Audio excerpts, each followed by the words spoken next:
नमस्कार, आपके साथ मैं हूं अर्पिता आर्या। बलविंदर सिंह के परिवार का आरोप है कि पंजाब सरकार ने कुछ दिन पहले उनकी सुरक्षा वापस ले ली, जिसका शौर्य चक्र विजेता बलविंदर सिंह ने विरोध भी किया। बलविंदर सिंह के परिवार ने आतंकी हमले की आशंका जताई, क्योंकि इससे पहले भी उन पर कई बार हमले हो चुके थे। 1993 में राष्ट्रपति ने बलविंदर, उनके भाई और दोनों की पत्नियों को शौर्य चक्र से सम्मानित किया था। बलविंदर सिंह की मौत से पंजाब की सियासत में भूचाल आ गया और विपक्ष अमरिंदर सरकार पर लगातार हमलावर है। हालांकि हत्या की जांच के लिए सरकार ने एसआईटी का गठन कर दिया और जल्द ही आरोपियों को पकड़ने का दावा भी किया है। पंजाब में आतंकवाद के दौर में आतंकवाद को मुंहतोड़ जवाब देने वाले कॉमरेड बलविंदर सिंह, जिनका इस वक्त जब ये कहा जाता है कि आतंकवाद दोबारा पैर फैलाने की कोशिश कर रहा है, तमाम कोशिशें जो खालिस्तानी संगठन है या खालिस्तान समर्थक संगठन है वो कोशिशें कर रहे हैं कि दोबारा से आतंकवाद को बढ़ावा दिया जा सके, ऐसे मौके पर उनकी घर में घुसकर हत्या हो जाना, ये इसने पूरे पंजाब में एक तरीके से ये कहें कि बहुत रोष, बहुत गुस्सा और बहुत हलचल पैदा कर दी है। उनका परिवार हमारे साथ मौजूद है, कॉमरेड बलविंदर सिंह जी का उनकी पत्नी हमारे साथ मौजूद हैं। आप किस तरीके से देखते हैं जो ये घटना हुई? आपको अंदेशा था कहीं दूर दूर तक कि इस तरीके का कोई हमला हो सकता है? हाँ जी, बिल्कुल अंदेशा था जी, क्योंकि हम बार बार सिक्योरिटी दी, विड्रॉ की, ये गनमैन दिया, वापस ले लिया। तो पता ही था कि जैसे रेफरेंडम 2020 चल रहा है, प्रशासन को पता, गवर्नमेंट को पता, हर एक जो भी कोई इंटेलेक्चुअल लोगों को ने पता है कि ये जो दौर चल रहा है ये टेररिज्म का ही है।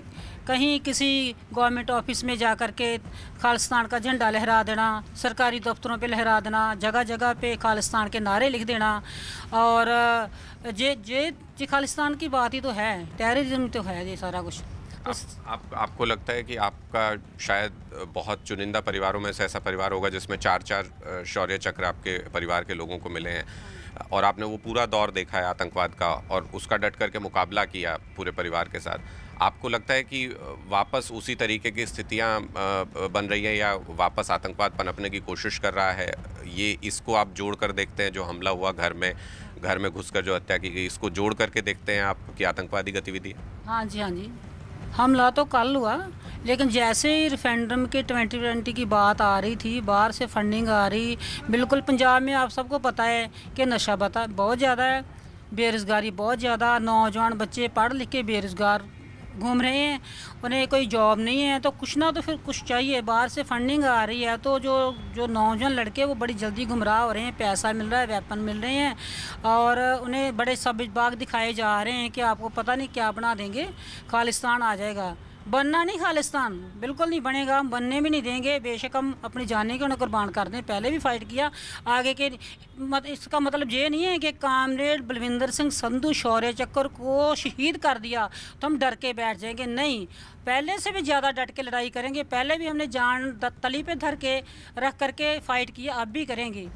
पहले हम अकेले थे तब उस टाइम टेररिज्म का टाइम था, अब पूरा समाज, सोसाइटी, जितने भी अच्छे लोग हैं इस बात को गलत मानते हैं कि ये टेररिज्म खालिस्तान की बात नहीं आनी चाहिए, वो सारे हमारे साथ स्टैंड कर रहे हैं। हम अपने मानसिक तौर पे मेंटली हम बिल्कुल स्ट्रॉन्ग हैं, ऐसी कोई बात नहीं है। बहुत बड़ा जो है हमें नुकसान हुआ है, मेरे हस्बैंड का जो मर्डर हुआ है, उन्हें शहीद किया गया है, ये कमी पूरी नहीं होगी हमारे पूरे परिवार की, उनकी बहनों की, भाइयों की, रिश्तेदारों की, उन्हें चाहने वालों की, लेकिन इसके बावजूद भी हम अपना स्ट्रांगली फ़ाइट करेंगे। जहाँ भी हमें जो बोलना पड़ेगा बोलेंगे, क्योंकि हमारे फैमिली मेम्बर्स का जो इंटरनेशनल लेवल पे जिन्होंने देश के लिए बहुत सारा फ़ाइट किया है तो उन्हें शहीद कर दिया गया, इसका बदला तो लेंगे ही, हमें कैसे भी लेना पड़े। आप लोगों ने इतना आतंकवादियों के साथ एक तरीके से आंख में आंख डाल करके उनका मुकाबला किया उस दौर में, आप लोगों को नहीं लगता था कि इस तरीके का हमला हो सकता है? सुरक्षा के लिहाज से क्या आप लोगों सिक्योरिटी आप लोगों को नहीं मिली हुई थी? कब से नहीं मिली हुई थी? लगता था ना, हमें लगता था, क्योंकि हम तो हमेशा ही हिट लिस्ट पे रहे हैं ना। बेशक गवर्नमेंट ने शो कर दिया हो, चाहे कोई भी गवर्नमेंट हो, शो कर दिया हो कि पंजाब में लॉ एंड ऑर्डर बिल्कुल सही है। नहीं था, हमें डाउट था कि जो फॉरेन कंट्रीज़ में बैठे हैं, खालिस्तानी, पाकिस्तान हो, कनाडा हो, डिफरेंट कंट्रीज़ में बैठे हैं, वो वहाँ से ही अपना सारा काम चला रहे हैं और पंजाब में नौजवान लोगों को, इवन के जो बड़ी एज के लोग हैं, उन्हें भी फंडिंग कर रहे हैं और प्रिपेयर कर रहे हैं खालिस्तान के लिए। हमारे माइंड में था, टाइम टू टाइम हमारी सिक्योरिटी वापस ले ली गई। कभी हम सुरेश अरोड़ा को मिले, एक बार रिक्वेस्ट की, 2 गनमैन रिकमेंड किए, 1 दे दिया, 1 वीक के बाद वापस ले लिया। फिर हम मिले जा करके स्मिथ सैनी को, अरोड़ा से पहले, उन्होंने भी 2 गनमैन रिकमेंड करके 1 दे देना, कभी 2 कभी 1 महीना देना, 6 महीने वापस ले लेना। अब जैसे ही लॉकडाउन चला 22 मार्च को, उसी दिन हमारा एक ही गनमैन था, वो वापस ले लिया। हमें मालूम था कि हम पे अटैक हो सकता है, क्योंकि हम तो है ही हिट लिस्ट पे। कुछ खास सहयोगी हमारे साथ इस वक्त जुड़ चुके हैं। अनुराग ढांडा तरन तारण से हमारे साथ हैं, अमित पांडे चंडीगढ़ से हमारे साथ हैं, नीतीश कुमार दिल्ली से हैं और साथ ही साथ शेष नारायण सिंह वरिष्ठ पत्रकार भी इस वक्त हमारे साथ हैं। पहले अनुराग का रुख कर लेते हैं। अनुराग, जो जांच आगे चल रही है वो किस दिशा में चल रही है, और इसी के साथ साथ ये भी जवाब दीजिएगा कि पहले सुरक्षा हटा ली जाती है और अब पुलिस के 3 पुलिसकर्मी वहां पर मौजूद हैं, अब दे रहे हैं सुरक्षा। देखिए, बिल्कुल, जब पुलिस ये कह रही थी कि 3 सुरक्षाकर्मी अब देने की बात हो रही है, उसमें भी काफ़ी देर तक कशमकश चलता रहा। कल वर्बली एश्योरेंस दिया गया, उसके बाद आज तक भी कोई रिटर्न ऑर्डर नहीं था। परिवार ने उसको लेकर भी नाराज़गी जताई। उसके बाद पुलिस कह रही है कि 3 सुरक्षाकर्मी दिए जा रहे हैं, लेकिन सवाल लगातार सरकार पर यही उठ रहा है, उसकी पॉलिसी पर यह उठ रहा है कि आखिर ये डिसीजन लिया किसने कि ये सिक्योरिटी हटानी चाहिए, और ऐसे परिवार की सिक्योरिटी हटानी चाहिए जिसको, जो हमेशा हिटलिस्ट में रहा आतंकवादियों की, जिन पर कि हमेशा जो मुकाबला करते रहे आतंकियों का, जिनकी सुरक्षा को हमेशा खतरा रहा है, 20-20 बार हमला हो चुका है। तो ये सवाल तो अभी भी बरकरार है कि आखिर सरकार उस अधिकारी को या उस जिम्मेदार व्यक्ति को क्यों छिपा रही है जिसने कि ये फैसला लिया कि ये सिक्योरिटी इस परिवार की हटा लेनी चाहिए और सुरक्षा प्रदान नहीं की इनको। उस अधिकारी पर, उस नेता पर सबसे बड़ा सवाल है जिसने ये फैसला किया, उसको सरकार छुपा रही है। दूसरी सबसे बड़ी बात कि प्रशासन, मैं आपको बीच में ये भी बताऊं कि तमाम जो पॉलिटिकल लीडर्स हैं वो लगातार यहाँ पर पहुँच रहे हैं। आम आदमी पार्टी के नेता अमन अरोड़ा यहाँ पर मौजूद हैं, MLA हैं। सर, आप देख रहे हैं कि किस तरीके से सुरक्षा हटाई गई, उसको लेकर किस तरीके के सवाल आप लोगों के जहन में?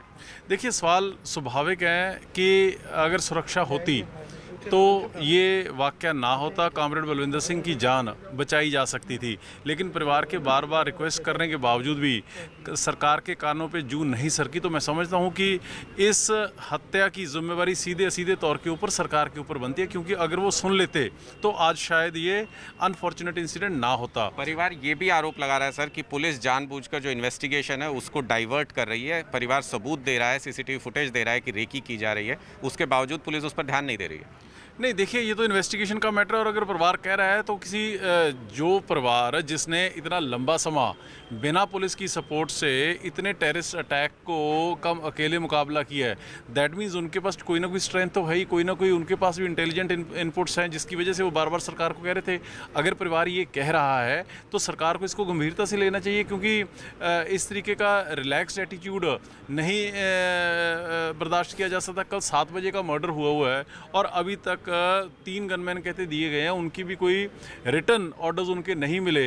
तो इससे सरकार की नीयत के ऊपर कहीं ना कहीं सवाल जो हैं वो खड़े होते हैं। तो सरकार की नीयत पर सवाल खड़े होते हैं, और यही सवाल हम लगातार पूछ रहे हैं कि 3 गनमैन अगर दिए गए तो परिवार को कल एश्योरेंस दिया गया था, आज भी परिवार ये कह रहा है कि रिटर्न सूचना अभी तक उनके पास नहीं पहुंची है। पुलिस दावा कर रही है कि हम सुरक्षा दे रहे हैं, लेकिन आखिर कब दे रहे हैं? और अगर इतनी बड़ी घटना होने के बाद भी पुलिस को 24 घंटे से ज़्यादा वक्त लग जाता है किसी सुरक्षा के ऑर्डर जारी करने में, या फिर किसी भी अपराधी को पकड़ने में 24 घंटे से ज़्यादा वक्त हो चुका है, इन्वेस्टिगेशन का कोई सिरा अभी तक पकड़ नहीं आया है, तो ये निश्चित तौर पर सवाल और इन्वेस्टिगेशन के तमाम तरीकों पर सवाल खड़े करता है।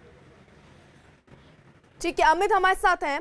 अमित, ये जो ढुलमुल रवैया पुलिस का दिख रहा है, इसको किस तरीके से देखिए? क्योंकि एक तरफ तो पहले सिक्योरिटी ली जाती है और बाद में कुछ पुलिस वाले वहां तैनात किए जाते हैं, सबूत दिए जाते हैं, सबूत को नकार दिया जाता है, यानी जो परिवार की तरफ से सबूत दिए गए, फिलहाल पुलिस उस सबूत को ले तक नहीं रही है।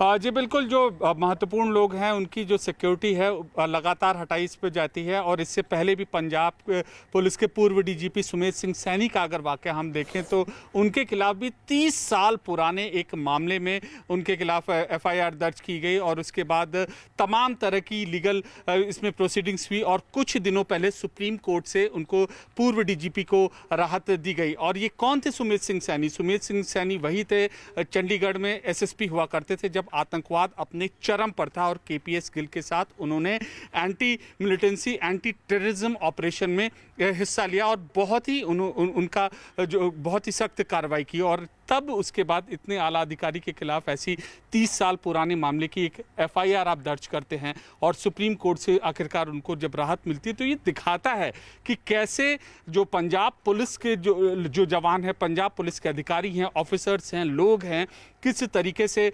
आतंकवाद के खिलाफ जब वो कार्रवाई कर रहे थे अब उनके प्रति सरकार का क्या रवैया है। सिक्योरिटी हटाने का मामला दर्ज कराने का, पुराने मामला दर्ज कराने का क्या तुक बनता है? और अगर तुक बनता है तो सुप्रीम कोर्ट से भी उनके मुंह की खानी पड़ी है। तो इन सारी बातों का भी जवाब देना पड़ेगा। और अब जब इस महत्वपूर्ण एक और ये डेवलपमेंट हुआ है तो इसमें ये भी एक अहम कड़ी है, अहम फेहरिस्त है, क्यों आखिरकार रवैया इस प्रदेश सरकार का है जिन्होंने आतंकवाद के खिलाफ लड़ाई लड़ी थी, जिन्होंने अपनी आवाज़ बुलंद की थी। स्टेशन राज जी, आप क्या कहेंगे? मैं ये कहूँगा कि ये बार बार जो मैं कह रहा हूँ कि अगर इन्होंने एसआईटी से जांच कराई, एसआईटी है कौन? वही पुलिस वाले तो हैं जिन पर की परिवार ने चार्ज लगाया कि लोग मिलकर हमको उसमें इनका हाथ है।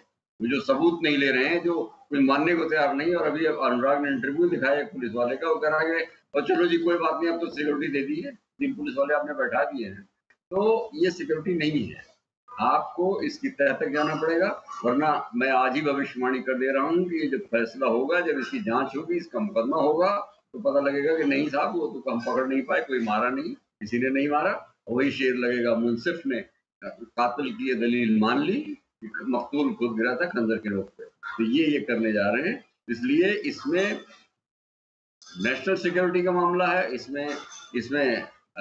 इसमें आतंकवाद का मामला है, इसमें टेरर फंडिंग का मामला है, ये सारे मामले हैं।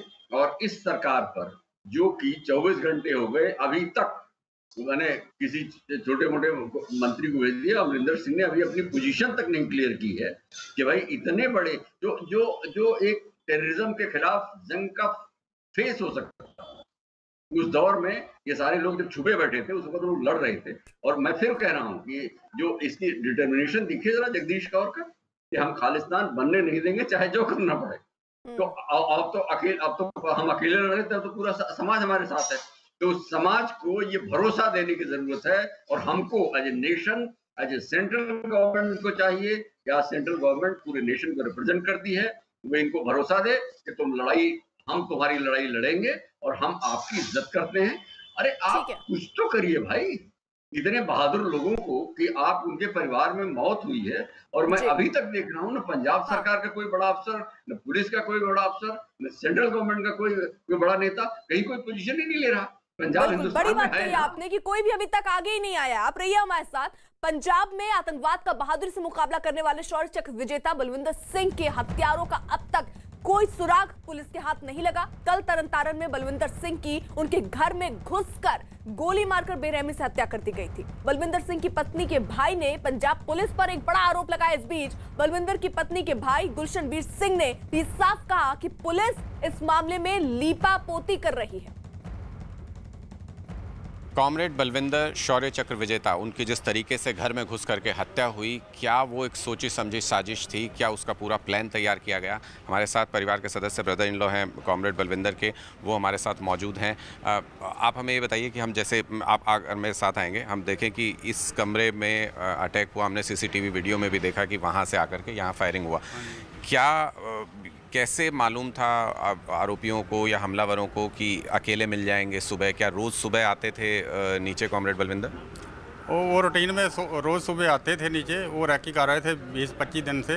वो हम CCTV की फुटेज है वो खंगाल रहे हैं, उसमें से क्लू मिल जाएगा कि कौन है।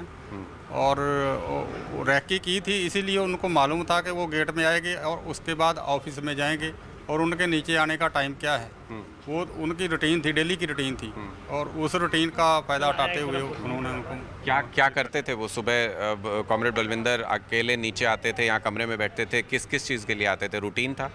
हाँ, डेली रूटीन था। वो स्कूल का काम करते थे, जो वो काम होता था पूरे दिन का, क्योंकि वो क्लासेस चल नहीं रही है। कुछ पंजाब स्कूल एजुकेशन बोर्ड को रिपोर्ट्स भेजनी होती है, कुछ जो अपने टीचर जो है उनको डायरेक्ट करना होता है, इंस्ट्रक्शन देनी होती है कि इस तरीके से आज का जरा ऑनलाइन प्रोग्राम होगा। वो सब करने के लिए वो सुबह आते थे, नहाने से पहले दफ्तर में बैठ के वो सारा काम कंप्लीट करते थे डेली। आप परिवार के सदस्य हैं। पूरा घटनाक्रम जो हुआ, सीसीटीवी फुटेज तो हमने देखा जिसमें हमलावर गोली चलाता हुआ दिख रहा है। कैसे घटनाक्रम हुआ था, क्या हुआ था, ज़रा आप अगर हमको बता सकें अपने तरीके से। वो पहले रोज़ की रूटीन की तरह ऊपर से आए थे, इस रास्ते से, ये इधर सीढ़ियाँ हैं, उधर से उतर के नीचे आए, थोड़ा पानी फेंका। उसके बाद वो रूटीन की तरह गेट बंद करके ऑफिस में जाने लगे, और वो पीछे से पहले से आके देख रहे थे दूरी से कि कब वो बाहर आते हैं और कब इन पर अटैक किया जाए।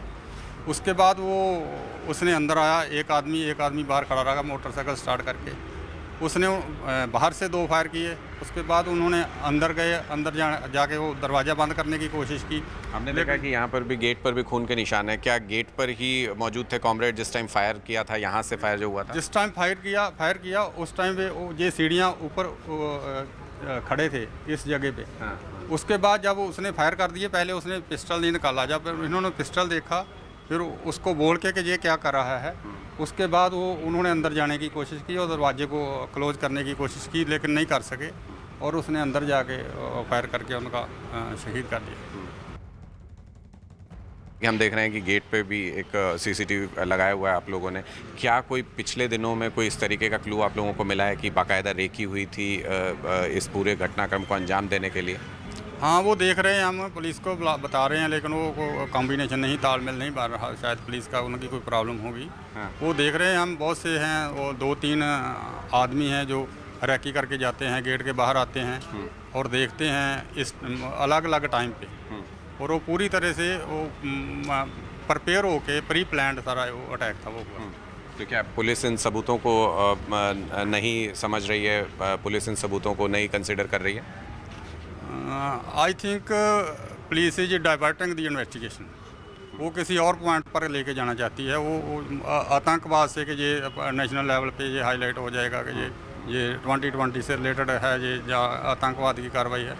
वो इस बात से मुंह मोड़ना चाहती है। दूसरी उनकी जो वीक पॉइंट है कि सिक्योरिटी वापस ले ली, उससे भी बचना चाह रहे हैं किसी न किसी बहाने, किसी न किसी एक्सक्यूज से। तो क्यों आपको लगता है कि पुलिस डाइवर्ट करना चाहती है मामले को? किन बात से लगता है आपको, किस बात से लगता है? क्योंकि हमने खुद खंगाली है, जो सीसीटीवी फुटेज है खंगाली है। वो जो किलर था उसके साथ मिलते हुए कुछ लोग जो रैकी कर रहे थे पिछले दिनों में, हमने वो इनके तक पहुंचाने की कोशिश की, लेकिन इन्होंने उसको एक्सेप्ट नहीं किया। दूसरी बात ये है कि जो सोशल मीडिया है, फेसबुक है, उस पर बहुत सी आईडीज़ बनी हुई हैं जहाँ से थ्रेट किया जा रहा है, गालियाँ निकाली जा रही हैं। वो हमारा काम थोड़ी है, इनका साइबर सेल काम कर रहा है। और वो जो आईडी है उसकी पूरी की पूरी जो पोस्ट हैं वो खालिस्तान के समर्थन में और देश के विरुद्ध पड़ी हुई हैं। ये 5 तस्वीरें आपके सामने किस तरीके से फिलहाल 24 घंटे से ऊपर का वक्त हो चुका है, आरोपी अभी तक गिरफ्तार नहीं हुआ, कोई सुराग पुलिस के हाथ अभी नहीं है। साथ ही साथ यहाँ पर एसआईटी जांच जरूर हो रही है, इस मामले की जांच शुरू भी हो गई। वहीं पुलिस पर परिवार की तरफ से कई आरोप लग रहे हैं। परिवार ये कह रहा है कि कुछ लोग पहले से भी सीसीटीवी फुटेज उनके पास है जिसमें लोग दिख रहे हैं, यानी पूरी रेकी की गई, साजिश बनाया गया, उसके बाद इस घटना को अंजाम दिया गया। अब सवाल एक महत्वपूर्ण ये भी कि आखिरकार सुरक्षा क्यों हटाई गई, जब 1 साल पहले भी उन पर हमला हुआ था, और अगर हम बात करें तो अभी तक 20 हमले उन पर हो चुके हैं। कल आपको बता दें, दरअसल घर में घुसकर बलविंदर सिंह की हत्या कर दी जाती है। हमारे साथ नीतीश जुड़े हुए हैं। नीतीश, ये तमाम सवाल हैं जिसका जवाब देखिए अमरिंदर सरकार को देने होंगे, क्योंकि बार बार, एक बार नहीं, बार बार सिक्योरिटी आप देते हैं, फिर हटा लेते हैं, फिर देते हैं, फिर हटा लेते हैं, और उसी का खमियाजा पूरा परिवार, पूरा देश भुगत रहा है आज। देखिए, ये साफ तौर से बताता है कि अमरिंदर सिंह की जो सरकार है, पंजाब की जो सरकार है, आतंकवाद से लड़ने में कितना गंभीर है। मैं आपको एक इंसिडेंट बताता हूँ। एक एसएसपी थे बेहद बहादुर, उनका काफ़ी नाम आता है जहाँ तक आतंकवाद से लड़ने की बात है। उन पर आतंकी हमला होता है, 3 लोग मारे जाते हैं, उनके हाथ डैमेज होता है। कुछ साल बाद आरोपी के भाई की शिकायत पर उनके खिलाफ ही केस दर्ज कर लिया जाता है। तो ये आलम है वहाँ पर। दूसरा, वहाँ के जो डीजीपी हैं पंजाब के, दिनकर गुप्ता, वो हाई कोर्ट में अपना केस फाइट कर रहे हैं। सुपरसीड करने का केस जो है चल रहा है उनका। सेंट्रल एडमिनिस्ट्रेटिव ट्रिब्यूनल ने उनके अपॉइंटमेंट को सेट असाइड कर दिया था, अब कोर्ट में केस लड़ रहे हैं। तो जाहिर तौर से कितनी गंभीरता है पंजाब सरकार की, ये पता चलता है। जिस आदमी को सबसे ज़्यादा सिक्योरिटी की ज़रूरत है, जिस पर 20 बार आतंकी हमला हो चुका है, 20 बार हमला हो चुका है, उसकी सिक्योरिटी विड्रॉ कर ली जाती है। ये कहाँ का है? उसका थ्रेट परसेप्शन हाई है। ये किस तरह की कमेटी है जो कि ये फैसला लेती है कि अब उनको कोई खतरा नहीं है? उनकी सिक्योरिटी को रिव्यू किया जाता है और उनका हटा लिया जाता है, और उसके कुछ दिनों के बाद ही हत्या हो जाती है। तो ये पता चलता है कि पंजाब सरकार कितनी गंभीर है, और जाहिर तौर से बहुत बड़ी लापरवाही है पंजाब सरकार की। नहीं तो आज शायद बलविंदर सिंह जैसा जो अहम व्यक्ति है, जो एसेट है, जो आतंकवाद से फाइट करता रहा, वो जिंदा होता। ये बिल्कुल लापरवाही की वजह से ही उनकी मौत हुई है। दूसरा, जो एसआईटी का गठन किया गया है, वहाँ पुलिस वाले को, वहाँ की लोकल पुलिस के एक आदमी डीएसपी को एसआईटी की टीम में रख दिया जाता है। क्या है ये? क्या चल रहा है? तो जाहिर तौर से ऐसा लगता नहीं कि पंजाब सरकार जो प्रमुख सवाल है जो खड़े हो रहे हैं। वही पंजाब के तरन शौर्य चक्र विजेता बलविंदर सिंह की हत्या पर बीजेपी नेता तरुण चुग ने दुख जताया। उन्होंने बलविंदर की सुरक्षा वापसी पर राज्य की अमरिंदर सरकार को घेरा। बलविंदर सिंह बहुत बहादुर बेटा था पंजाब का। लगभग 20 बड़े आतंकवादी हमले उसने झेले थे, और आतंकवादियों के गढ़ में बैठकर उस समय वो देश की एकता, अखंडता की बात कर रहा था। दुर्भाग्य है कि कल हमने उसको खो दिया। जिसके परिवार में शौर्य चक्र मिले हों, जिनको देश की एकता, अखंडता के लिए जाना जाता रहा हो, ऐसे व्यक्ति के साथ जो घटना हुई है वो दुखद भी है और चेतावनी भी है। मेरी मुख्यमंत्री साहब से विनती है कि इसकी जांच होनी चाहिए, और बहुत बारीकी से जांच होनी चाहिए। शेष नारायण जी हमारे साथ बने हुए हैं। ठीक है, शेष नारायण जी का रुख करूं जल्दी से, पहले रुख अनुराग का कर लेती हूं। अनुराग, देखिए, बिल्कुल मैं आपको ये तस्वीरें दिखाना चाहता हूं कि अब परिवार अंतिम संस्कार के लिए ले जाने की तैयारी कर रहा है। जो आप कह सकते हैं कि आतंकवाद के खिलाफ एक बड़ा लड़ाका जो शहीद हुआ, और उनकी घर में घुसकर हत्या की गई। पूरा परिवार और आसपास के तमाम लोग, आप देख सकते हैं कि कितने लोग यहाँ पर जुटे हैं इस अंतिम यात्रा के लिए और अंतिम संस्कार के लिए ले जाने की। अब ये पूरी तैयारी यहाँ पर चल रही है, परिवार तैयारी कर रहा है। सवाल सिर्फ ये उठता है कि शायद ये होना चाहिए था कि अभी तक एक रिटर्न ऑर्डर परिवार की सुरक्षा के लिए आ जाना चाहिए था, इससे पहले कि अंतिम संस्कार होता। शायद ये होना चाहिए था कि सरकार की तरफ से कोई आधिकारिक बयान आ जाता। मुख्यमंत्री अमरिंदर सिंह अभी भी इस मामले पर, पूरे मामले पर चुप हैं। क्यों अभी तक बयान नहीं आया है? सवाल ये भी उठता है कि अभी तक इन्वेस्टिगेशन का कोई सिरा पकड़ में आ जाना चाहिए था। 24 घंटे से ज़्यादा का वक्त हो गया। क्या कोई अपराधी गिरफ्तार नहीं किया जाना चाहिए था अभी तक? लेकिन इन तमाम सवालों को सवाल छोड़ते हुए ही अंतिम यात्रा पर ले जाने की तैयारी चल रही है इस वीर योद्धा को, जिसने कि अपने जीवन काल में 20 से ज़्यादा आतंकी हमले सहे, सरकार की अनदेखी सही, और उसके बाद बार बार परिवार की तरफ से ये मांग किए जाने के बावजूद कि उनको लगातार सुरक्षा मिलनी चाहिए, उनकी सुरक्षा नहीं हटानी चाहिए। थ्रेट परसेप्शन है, वो हिट लिस्ट में है आतंकियों की, उसके बावजूद पुलिस की तरफ से, सरकार की तरफ से वो सुरक्षा हटाई जाती है। तो ये पूरा जो सवाल हैं तमाम, ये इशारा करते हैं सरकार के एटीट्यूड की तरफ। शेष नारायण जी ने भी इशारा किया कि किस तरीके से अमरिंदर सिंह अभी तक खामोश हैं इस पूरे मामले पर। अमित पांडे हमारे सहयोगी हैं, उन्होंने भी बताया कि सुमेध सैनी, जो एक वक्त पर जाने जाते थे कि आतंकवाद से लड़ाई की पंजाब में, उन्होंने उसको दबाया, उनको किस तरीके से सुप्रीम कोर्ट से राहत लेनी पड़ती है। इसी अमरिंदर सरकार में उनके खिलाफ केस दर्ज हो जाता है। इसी तरीके की बेरुखी उन तमाम लोगों के लिए नज़र आ रही है इस सरकार में, जो कि आतंकवाद के खिलाफ मजबूती से खड़े रहे, उसके खिलाफ लड़ते रहे। क्यों उनकी अनदेखी की जा रही है? क्यों उनकी सुरक्षा से खिलवाड़ किया जा रहा है? इस सवाल का जवाब पंजाब सरकार को देना होगा, अमरिंदर सरकार को देना होगा। बिल्कुल, लेकिन शेषनारायण जी आसान भी नहीं होगा। जवाब क्या देगी अमरिंदर सरकार, क्योंकि कई सवाल, महत्वपूर्ण सवाल, ये जिस तरीके से अनुराग भी जिक्र कर रहे हैं, ये सारे सवाल हैं जिनका जवाब देना होगा। सुरक्षा क्यों हटाई, और आप एसआईटी गठित करते हैं, डीएसपी को डाल देते हैं। इसके साथ साथ अभी तक आप सामने नहीं आए, कोई बड़ा नेता सामने नहीं आया जो एक शब्द कह पाए। अर्पिता, जरा पहले मैं जवाब तो बाद में दूंगा, पहले अनुराग से पूछो क्या स्टेट फ्यूनरल भी नहीं दे रहे इतने बहादुर आदमी को? ये लोग सरकार की तरफ से फ्यूनरल भी नहीं दे रहे हैं, हद हो गई। देखिए, मैं शेष नारायण जी, मैं ये स्थिति भी साफ कर दूं, परिवार लगातार ये कहता रहा कि आधिकारिक तौर पर स्टेट फ्यूनरल दिया जाना चाहिए परिवार की तरफ से, लेकिन हमारी जो आखिरी बातचीत हुई है प्रशासन से, साफ तौर पर प्रशासन ये नहीं कह रहा है स्टेट फ्यूनरल। उनका कहना है कि शौर्य चक्र उनके पास होने के नाते जो कुछ भी होना चाहिए वो किया जा रहा है।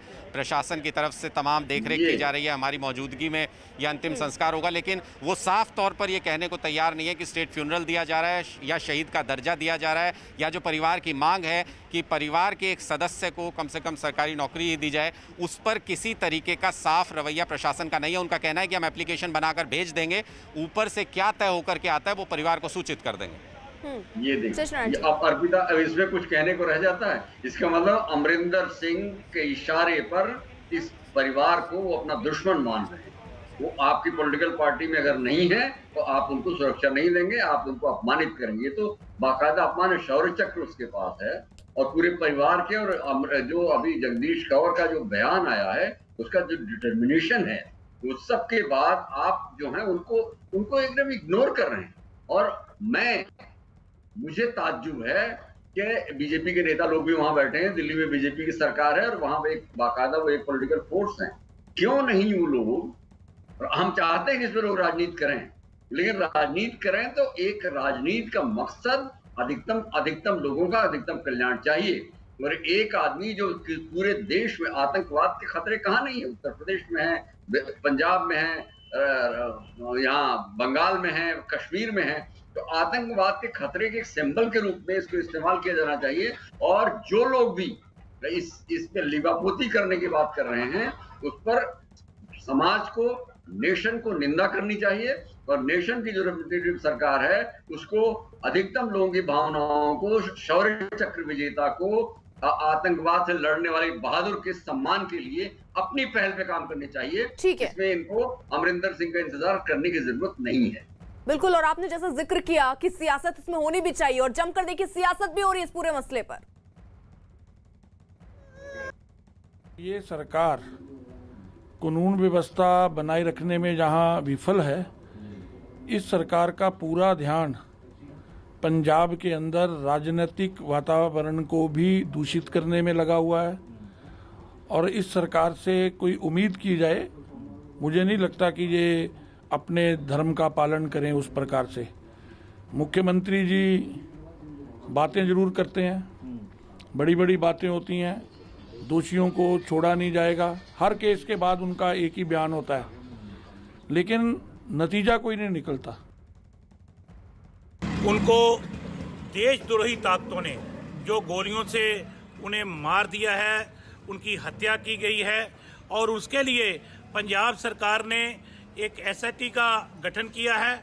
जल्दी ही खुलासा होगा और जितने भी मुजरिम हैं वो सलाखों के पीछे होंगे, और मुजरिमों को पकड़ने के लिए पुलिस पार्टियों का गठन कर दिया गया है।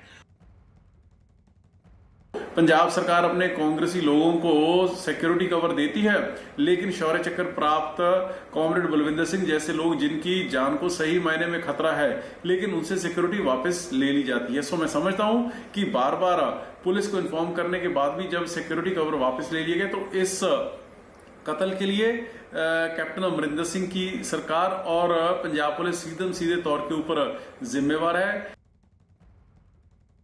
अनुराग, ये बहुत बड़ी चीज है कि अभी तक देखिए कोई भी सरकार का नुमाइंदा वहां पर क्या पहुंचा, जरा पहले ये बता दीजिएगा। और स्टेट फ्यूनरल भी नहीं, इसके बारे में भी आपने जरा बात की, परिवार वाले क्या कह रहे हैं? नहीं होगा।